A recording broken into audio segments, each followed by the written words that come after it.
I'm the realest one that's repping. Oh my God, if I die, I'm a legend when they lay me down. السلام عليكم ورحمة الله وبركاته. اليوم جيتكم فيديو جديد إن شاء الله يعجبكم. اليوم عندنا كيفية تنزيل روت للجهاز الأندرويد. طبعا روت بسيط ما يحتاج لشيء وما يضر الجهاز طبعا. كينج روت هذا مين تنزله تروح على المتجر العراقي، راح احط لك الرابط مالته جوا بالوصف. طبعا روابط المتجر العراقي روابط خارجية مثل ما تشوفون. ندوس هاي تفتح لنا هاي القائمة، وين تروحون الى روت هاي تروحوا لها تدوسون عليها، راح يطلع لكم عدة برامج ما عليكم بيها. روح على كينج روت هذا تروحون عليه، يطلع لكم هنا تحميل. هذا التحميل تدوس عليها راح تفتح لكم هاي الواجهة. من تفتح لكم هاي الواجهة تنتظرون 5 ثواني لحد ما يخلص الإعلان وتدوسونها خط الإعلان.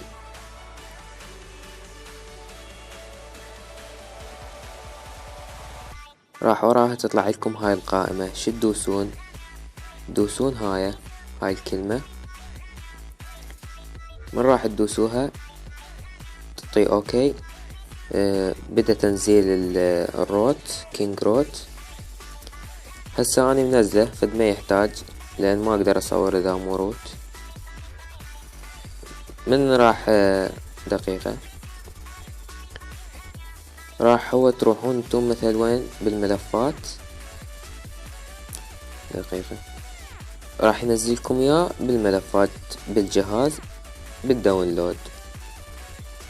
اطب عليه يطلع لك هذا، تعطيه تثبيت. ايش راح يقول لك؟ يعني هذا البرنامج يتعرض هيك من النظام هاي، تطلع لك علامة جوا تعطيه تخطي مثل هاي، تعطيه المزيد من التفاصيل، تثبيت على اي حال تدوسها فد راح يثبت التطبيق.